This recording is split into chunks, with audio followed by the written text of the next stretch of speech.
ओम उपेतुमां देवसखः कीर्तिस्समणिना सह प्रादुर्भूतो स्वराष्ट्रेस्मिन् कीर्तिमृद्धिं ददातु मे। धन्यवाद उद्घोषक जी। मंचस्थ श्री सुवर्ण लाल बज्राचार्य सर, इस कार्यक्रम के अध्यक्ष जी। मेरा हिंदी उतना अच्छा नहीं है, मैं कोशिश हिंदी में बोलने की करूंगा, अन्यथा उसका भाव समझने की कोशिश करिएगा। वाक्यों में गलतियां हो सकती है। सारस्वत अतिथि के रूप में प्रोफेसर नंद बहादुर सिंह जी, मुख्य अतिथि नेपाल के लोकप्रिय नेता देवेंद्र राज कंडेल जी, 20 वक्तव्य मार्फत हम लोगों को जगाने, ऊर्जा प्रदान करने वाले प्राध्यापक हर्ष कुमार सिन्हा जी, विशिष्ट अतिथि नेपाल की सशक्त महिला नेत्री पुष्पा भूषाल जी, इस विद्यापीठ के प्राचार्य प्रदीप कुमार राव जी र संचालक सुबोध जी र अग्रासन में रहने वाले नेपाल से पधारे एवं यहाँ के विशिष्ट व्यक्तित्वों संपूर्ण को मेरी व्यक्तिगत और नेपाल की तरफ से, मेरे विद्यापीठ की तरफ से यहाँ सबको नमन प्रकट करता हूँ। वास्तव में भारत नेपाल सांस्कृतिक अंतर संबंधों की विकास यात्रा अतीत से वर्तमान तक, ये इतना महत्वपूर्ण विषय में जो गोष्ठी आयोजन किया गया है, इस गोष्ठी के लिए आयोजक मित्रों प्रति हार्दिक आभार प्रकट करता हूँ। वास्तव में हम लोग जब छोटे से बड़े होने लगे, बुझने लगे, जानने लगे, तो हमने एक संकल्प सुना। उस संकल्प में लिखा था, भारतवर्षे भरतखंडे आर्यावर्तांतर्गत देशे नेपाल, तब आता था नेपाल। भारत से जुड़कर हमारा सांस्कृतिक कर्म का शुरुआत जो है, हमारे संकल्प में भी हम भारतवर्ष और भरतखंड, अर्थात भारतवर्ष का अर्थ केवल भारत नहीं, भारोपेली परिवार कह के हम जो विश्व के भाषिक परिवार के संदर्भ में समझते हैं, वहां से इसका जन्म है। मैंने थोड़ा इतिहास पलटाने की कोशिश की, थोड़ा अध्ययन करने की कोशिश की, तो अगे पूर्व वक्ताओं ने भी बताया, राम के समय का प्रसंग। वास्तव में राम त्रेता युग के थे। राम के चरित्र को बाहर लाने वाले व्यक्तित्व वाल्मीकि उसी समय के, उसी युग के थे। मगर वाल्मीकि को हम लोग भैंसालोटन नेपाल के जन्म का आधार वहां मानते हैं। भारतवासी भी उसी क्षेत्र को, भैंसालोटन को वाल्मीकि का आश्रम जन्मस्थल मानते हैं। वहां से हमारी सांस्कृतिक यात्रा एक किस्म का प्रारंभ देखा जा सकता है। जब मैंने रामायण के ही प्रसंग में थोड़ा अध्ययन करने की कोशिश की, तो दो बातें, छोटी सी घटना मैं बताता हूं, उससे संपूर्ण अतीत प्रश्न हो जाएगा। एक बड़े वृक्ष में जो है काग बैठा कर, वास्तव में उसका घर जो है गिद्ध का था, मगर वहां काग का झुंड आकर उसको कब्जा किया।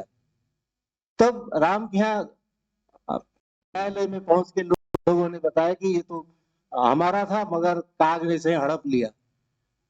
जब ये बात हुई तो राम ने सुनवाई लक्ष्मण को दी थी, लक्ष्मण से सुनवाई पूरा हो न सकी, राम ने निर्णय करना पड़ा। तो उस रूप का कितना साल का इतिहास है ये पता लगाकर राम ने जो है, वास्तव में ये गिदड़ का ही वासस्थान था। काग ने जो है गलत दृष्टि दी, इसीलिए काग का 2 आंख में से एक आंख को जो है उस समय ले लिया था। अर्थात गलत दृष्टि, नियत खराब होने से, कानून के विद्यार्थी लोग इसको देवानी मुद्दा के रूप में देखते हैं।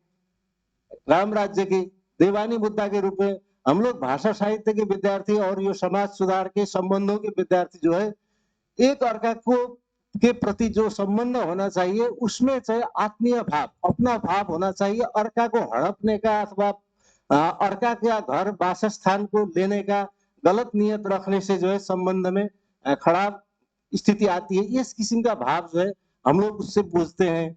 दूसरा प्रसंग जो है उसी में संदर्भ में, एक बार एक पंडित जी जा रहे थे, पंडित जी को जो है कुत्ता साइड में भौंक रहा था, मगर पंडित जी ने लट्ठी से मार दिया।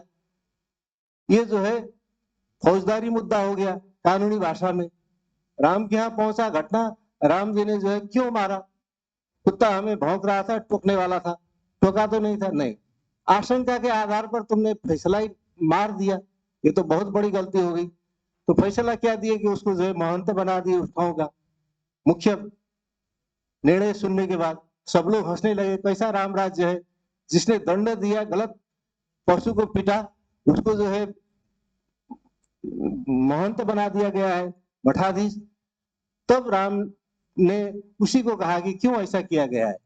तो पूर्व जन्म में जो मठाधीश था, मैंने गलत किया था, इसलिए जो है इस योनि में कुकुर बनना पड़ा, कुकुर के रूप में हमारा संबंध हुआ था। इस तरह से जो है संबंध को अतीत अर्थात ये सब प्रतीकात्मक अभिव्यक्तियां हैं। हम लोग यदि अपने को समाज में, राष्ट्र में स्थापित करना चाहते हैं तो नेपाल भारत सांस्कृतिक संबंध को जब अध्ययन शुरू करें तो वेद, 4 वेद, एक वेद कहता है अहम ब्रह्मास्मि, हम भी वही कहते हैं नेपाल में। दूसरा वेद कहता है प्रज्ञानम ब्रह्म, प्रज्ञा ही ब्रह्म है, हम भी वही कहते हैं। तीसरा वेद कहता है तत्त्वमसि, त्यो तिमी नै हो, हामी नेपालीमा त्यो भन्छौं हैन। इस तरह से तीसरा वेद ये कहता है। चारों वेद का जो निष्कर्ष है वो एक ही है, हम फर्क नहीं हो सकते इस आधार में भी। उसी तरह अघि पूर्ववक्ता विद्वान व्यक्तित्व ने भी नाम उल्लेख लिया है ना, बुद्ध वास्तव में नेपाल में जन्मे, मगर बुद्धत्व जो है भारत में आकर उन्होंने प्राप्त किया। बुद्ध के रूप में जो उनका ख्याति हुआ वो भारत में हुआ है, जन्म नेपाल में, कर्म भारत में। हम लोग भी कई ऐसे व्यक्ति हैं जो जन्म नेपाल में हुआ है, हमारा पठन पाठन शिक्षा दीक्षा भारत में। अभी मंचस्थ व्यक्तियों का भी परिचय में हमने सुना। ये है, ये सांस्कृतिक सहसंबंध की एक निरंतर की यात्रा है। हम लोग भी कल के दिनों में जब आज भी हमारे यहाँ पठन पाठन होती है तो रामायण महाभारत यहीं से शुरू होता है। महाभारत का सत्यम वद धर्मम चर स्वाध्यायन महाप्रबोध, कल के दिनों में जब व्यक्ति को दीक्षित करना होता था तब ये मंत्र पढ़े जाते थे। आज भी यही मंत्र पढ़े जाते हैं। हम सब जानते हैं कौरव और पांडव दोनों की गुरु कृपाचार्य थे, उन्होंने जो है सत्यम वद पढ़ाया पढ़ाया पढ़ाया, और लोग तो कहे 2 दिन में 4 दिन में 6 दिन में हम बुझ गए समझ गए। युधिष्ठिर कहते हैं कि 6 महीने हुआ हम तो समझे ही नहीं, 1 वर्ष हुआ वो कहते हैं कि हम समझे ही नहीं, सत्यम वद का अर्थ जानते ही नहीं। 1 वर्ष बाद उन्होंने कहा कि मैं जान गया अब, क्योंकि वर्ष दिन तक उन्होंने जो सामाजिक परिवर्तन को, परिवेश को, ऋतु परिवर्तन, समाज परिवर्तन के बीच भी सत्यम वद का अनुसरण किया, पालन किया, तब जाके उन्होंने सत्यम वद का अर्थ समझा।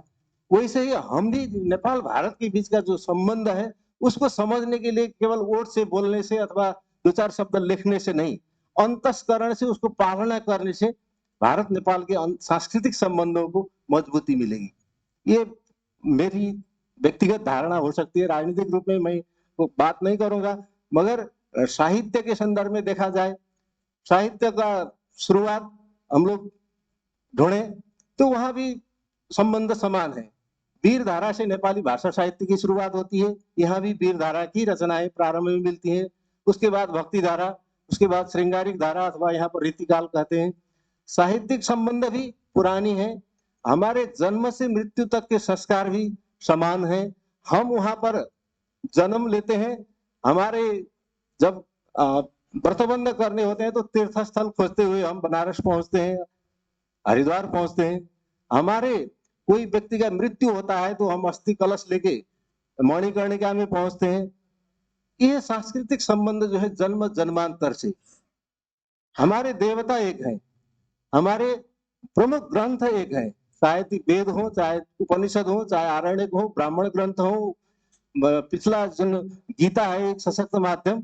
हम भी परित्राणाय साधूनाम विनाशाय च दुष्कृताम धर्म संस्थापनार्थाय संभवामि युगे, वही कृष्ण को, उसी भावना को हम भी पालना करते हैं, हम भी उन्हीं भगवान को मानते हैं। धार्मिक अनुयायियों की दृष्टि से देखा जाए तो भी शंकराचार्य जी का दर्शन, शंकराचार्य जी का वेदांत, हम भी वही अनुसरण करते हैं।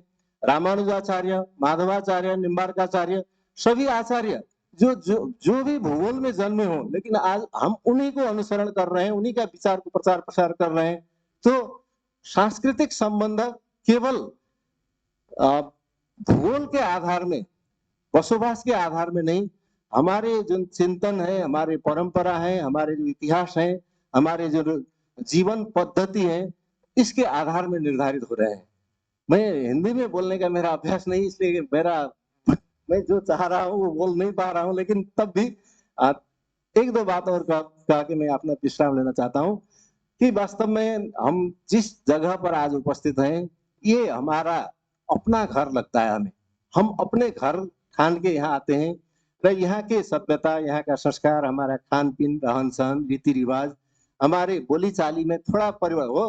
भाषिक दृष्टि से देखा जाए तो फिर संस्कृत प्राकृत अपभ्रंश होते हुए हिंदी का भी जन्म हुआ है, नेपाली भाषा का भी संस्कृत से अपभ्रंश होकर प्राकृत, संस्कृत में हस्त, प्राकृत में आते हुए हत्थ, नेपाली में हाथ, नहीं कर्ण, कन्न, कान। इस किस्म से भाषिक विकास भी संस्कृत से परंपरा, वहां से भी हमारी संस्कृति जुड़ती है। संस्कृत के हरेक ग्रंथ अथवा संस्कृत से कर्मकांड, संस्कृत अथवा ज्योतिष, संस्कृत अथवा इतिहास, पुराण, धर्मशास्त्र, न्याय, व्याकरण, पाणिनि को आप लोग अपने ठाव का मानते हैं। हमारे अर्घाखांची में पुष्पा जी का वहां घर है, पाणिनि गांव पालिका, पाणिनि, हम लोग वहां गांव पालिका का नाम ही पाणिनि, उस ठाव में उन्होंने साधना किया था, ऐसा प्रमाण मिलता है। व्याकरण के सूत्रों में भी ठाव ठाव में उसका उल्लेख किया गया है, पाणिनि वहां। इसी तरह से हमारे संबंध जो है एक नहीं, तक्षशिला में उन्होंने अध्ययन किया, लेकिन उसका प्रचार प्रसार जो है नेपाल में जाकर किया, तपस्या जो है कई ऋषियों ने हमारे हिमालय में जाके की। इस तरह से नेपाल और भारत के बीच का संबंध, ये नंग र मासु बोलते हैं हमारे यहाँ एक भनाई है, विद्या हराए काशी जानु, न्याय हराए गोरखा जानु। यदि ज्ञान प्राप्त करना चाहते हो तो काशी जाओ, न्याय चाहते हो तो गोरखा जिला, गोरखा गोरखनाथ हमारे भी कुल गुरु हैं, राष्ट्र गुरु हैं, उनका महत्व वहां भी यहाँ से कम नहीं है। अतः अच्छे लोग, अच्छे संस्कार, अच्छे विचार संस्कृति से ऊपर होते हैं। वह संस्कृति उसको सम्मिलन करती है। वास्तव में हमारे जो किस्म का सोच है, भावना है, बाहरी जो आवरण है, इसमें पृथकता होते हुए भी आपके मन में जो विचार, जो भावना, जो चेतना है, आप भी भामह की काव्य शब्दार्थों सहित काव्यम पढ़ाते हैं, सर्गबंधो महाकाव्यम, इस तरह से उसका परिभाषा करते हैं। हम भी वही पढ़ाते हैं, वही पढ़ते हैं, चाहे पठन पाठन की माध्यम हो, चाहे जीवन पद्धति की माध्यम हो, चाहे हमारी सोच की माध्यम हो, चाहे हमारा जीवन शैली हो, ये संस्कृति से जुड़ा हुआ है। ये संस्कृति जो है अटल और परंपरा से निर्देशित है। इसमें मैं व्यक्ति खराब हो सकता हूं, परंतु हमारा संस्कार, चरित्र, हमारा जो चिंतन वो खराब नहीं हो सकता, क्योंकि भारत और नेपाल दो होते हुए भी एक देश है। इनको जोड़ने का कार्य मैं एक उदाहरण से देना चाहता हूं। वास्तव में इस गोष्ठी ने, बिजली तो यहाँ बल रही है मगर कहीं से स्विच ऑन करने पर बली है, वैसे ही हमारे अंदर वो सांस्कृतिक जागरण चेतना तो थी। आज की इस कार्यक्रम ने स्विच ऑन करने का काम किया, जगाने का काम किया है। इसके लिए आयोजक मित्रों को हार्दिक बधाई देते हुए मैं अपनी बात यही विश्राम देता हूँ। सरस्वती नमः शुभकामना करता। धन्यवाद सर। जयशंकर प्रसाद मिश्र ने कभी कहा था कि आत्मीयता जब प्रगाढ़ हो तो भाव महत्व रखता है, भाषा गौण हो जाती है। भारत और नेपाल के संबंधों को समझने के लिए हमें भाव का महत्व देना चाहिए। इसके बाद मैं उद्बोधन के लिए श्रीमती पुष्पा भूषाल मैडम को सादर आमंत्रित करता हूं। मैडम।